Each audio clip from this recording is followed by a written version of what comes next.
रात बड़ी अंधेरी थी। आसमान में बादल छाए हुए थे और चांद की रोशनी भी धुंधली पड़ गई थी। बीजिंग की सड़कों पर ठंडी हवा चल रही थी। हवा इतनी तेज थी कि पेड़ों की शाखाएं भी हिल रही थीं। बहुत देर हो चुकी थी। सड़कों पर कोई भी नहीं था, सिर्फ हवा की आवाज सुनाई दे रही थी। जो शहर कभी नहीं सोता, वो भी आखिरकार शांत था। हर कोने में सन्नाटा पसरा हुआ था। 375 नंबर की एक बस खाली सड़क पर धीरे धीरे चल रही थी। बस की हेडलाइट्स अंधेरे को चीरती हुई आगे बढ़ रही थीं। ये अपने रास्ते के बिल्कुल आखिर में थी। बस लगभग खाली थी। बस के अंदर की रोशनी भी मध्यम थी। बस कुछ ही मुसाफिर बचे थे। वे सब चुपचाप बैठे थे, जैसे किसी अनहोनी का इंतजार कर रहे हों। वे ठंड से बचने के लिए अपनी अपनी सीटों पर दुबके हुए थे। उनके चेहरे पर चिंता की लकीरें साफ दिखाई दे रही थीं। बस ड्राइवर लंबी शिफ्ट के बाद थका हुआ बस अपना रास्ता खत्म करना चाहता था। उसकी आंखों में नींद और थकान साफ झलक रही थी। उसे क्या पता था कि ये रात किसी और रात से अलग होगी। उसकी छठी इंद्री उसे कुछ अनहोनी का संकेत दे रही थी। कहते हैं कि इसी रात 375 नंबर की बस अनजान रास्ते पर चली गई। वो रास्ता जो किसी ने पहले कभी नहीं देखा था। एक बूढ़ी औरत अकेली बैठी थी, एक घिसे हुए हैंडबैग को थामे हुए। उसकी आंखों में एक अजीब सी बेचैनी थी, जैसे वो किसी अनजाने डर से घिरी हो। उसकी आंखें बंद थीं, पर वो शांत नहीं लग रही थी। उसके चेहरे पर चिंता की लकीरें साफ दिखाई दे रही थीं, जैसे वो किसी गहरे सोच में डूबी हो। वो अपने आप में बुदबुदा रही थी, धीमे धीमे कुछ कह रही थी जो किसी परेशान प्रार्थना की तरह लग रहा था। उसकी बुदबुदाहट में एक दर्द था, एक अनकही कहानी जो शायद किसी को सुनाई नहीं दी। गली में एक जवान आदमी बैठा था। उसकी आंखों में एक खोया हुआ सा भाव था, जैसे वो किसी गहरे विचार में डूबा हो। उसने एक साधारण मजदूर की वर्दी पहनी हुई थी। उसका सर खिड़की से लगा हुआ था। उसकी वर्दी पर दिन भर की मेहनत की धूल और पसीने के निशान थे। वो गहरी नींद में सो रहा था, दिन भर काम करके थका हुआ। उसकी सांसें धीमी और गहरी थीं। ये तीन सब भी थी, जैसे वो इस छोटी सी नींद में सुकून ढूंढ रहा हो। पीछे एक जवान जोड़ा एक दूसरे से धीरे धीरे बातें कर रहा था। उनकी आंखों में एक चमक थी, जैसे वो एक दूसरे की बातों में खोए हुए हों। वो एक चुटकुला बांट रहे थे। ठंडी बस में उनकी हंसी गर्माहट की एक छोटी सी झलक थी। उनकी मुस्कान में एक मासूमियत थी, जो इस ठंडे माहौल में भी एक नई ऊर्जा भर रही थी। ये 375 नंबर बस के आखिरी मुसाफिर थे। हर कोई अपनी ही दुनिया में खोया हुआ था, जैसे इस सफर का अंत उनके लिए कुछ खास मायने रखता हो, या उन्हें ऐसा ही लगता था। शायद इस सफर का अंत उनके लिए एक नई शुरुआत हो, एक नई उम्मीद की किरण जो इस अंधेरे में चमक उठे। बस एक धुंधले से स्टॉप पर आकर रुकी। रात का समय था और चारों ओर घना कोहरा छाया हुआ था। बस की हेडलाइट्स मुश्किल से रास्ता दिखा पा रही थीं। 3 लोग बस में चरहे मंद रोशनी में उनकी परछाइयां लंबी होती जा रही थीं। उनकी चाल में एक अजीब सी धीमी गति थी, जैसे वे किसी गहरे विचार में डूबे हों। 2 आदमी जो गहरे रंग के ओवरकोट पहने हुए थे, बस में चरहे। उनके ओवरकोट इतने लंबे थे कि वे उनके घुटनों तक पहुंच रहे थे और उनके चेहरे आधे छुपे हुए थे। लग रहा था जैसे उनमें से एक अजीब सी ऊर्जा निकल रही है, एक ऐसी बेचैनी जो आपके रोंगटे खड़े कर देती है। उसकी आंखों में एक अजीब सी चमक थी जो किसी को भी असहज कर सकती थी। पर वो तीसरा आदमी था जिसने सच में आपकी रीरज की हड्डी में सिहरन दौड़ा दी। वह पूरी तरह से सफेद चादर में लिपटा हुआ था, जैसे किसी भूत की तरह।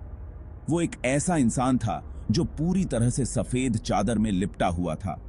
उसकी चाल धीमी और स्थिर थी, जैसे वह किसी अदृश्य शक्ति द्वारा नियंत्रित हो।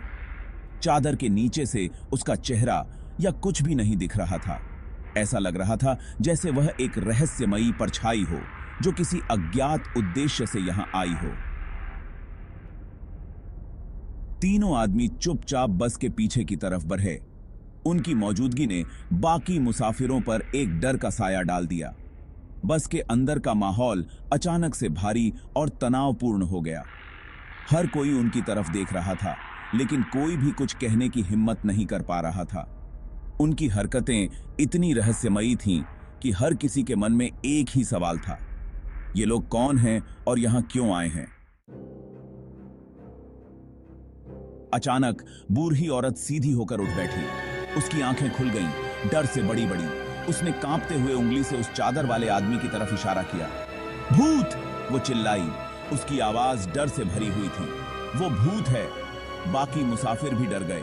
उनकी नजरें बूढ़ी औरत और उस चादर वाले आदमी के बीच भाग रही थीं। हंगामे से चौंक कर जवान आदमी एक झटके से उठा। जोड़े ने फुसफुसाना बंद कर दिया। उनके चेहरे पर चिंता साफ दिख रही थी। ओवरकोट पहने हुए दोनों आदमी भावहीन बैठे रहे। उनके चेहरे परछाइयों में छिपे हुए थे।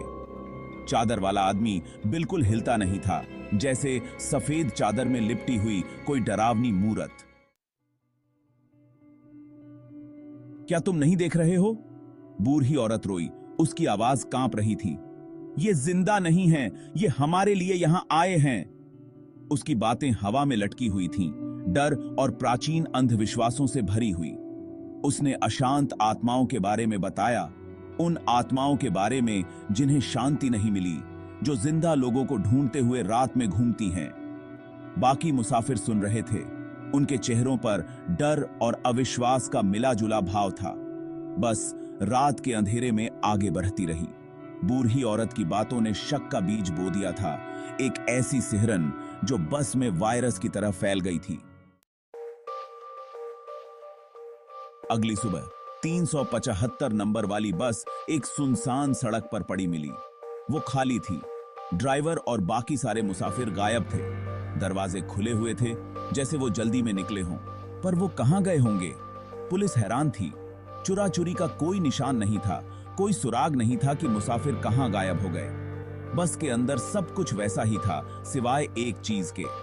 बूढ़ी औरत का हैंडबैग फर्श पर खुला हुआ था। उसका सामान बिखरा हुआ था।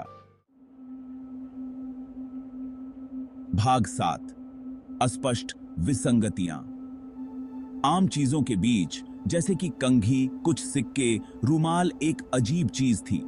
एक ताश का पत्ता, हुक्म की रानी फर्श पर उलटी पड़ी हुई थी। कई संस्कृतियों में इस पत्ते को दुर्भाग्य, यहां तक कि मौत से भी जोड़ा जाता है। रहस्य तब और गहरा गया जब जांचकर्ताओं ने बस के फ्यूल गेज की जांच की। अपना रास्ता पूरा करने के बावजूद बस का ईंधन लगभग पूरी तरह से खत्म हो चुका था। ऐसा लग रहा था जैसे ये बस कुछ छोटे छोटे स्टॉप के बजाय सैकड़ों मील तक चली हो। पुलिस के पास जवाब से ज्यादा सवाल थे। भाग 8। हवा में फुसफुसाहट। गायब बस और उसके मुसाफिरों की खबर बीजिंग में आग की तरह फैल गई। कुछ लोगों ने इसे अफवाह मानकर खारिज कर दिया, लोगों को डराने के लिए बनाई गई मनगढ़ंत कहानी। दूसरों ने प्राचीन श्रापों के बारे में फुसफुसाया, अशांत आत्माओं के बारे में जो जिंदा लोगों को ले जा रही हैं। 375 नंबर वाली बस की कहानी एक डरावनी कहानी बन गई। ये एक सीख देने वाली कहानी बन गई जो देर रात को सुनाई जाती थी। एक याद दिलाती है कि कुछ रहस्यों को अनसुलझा ही रहने देना बेहतर होता है।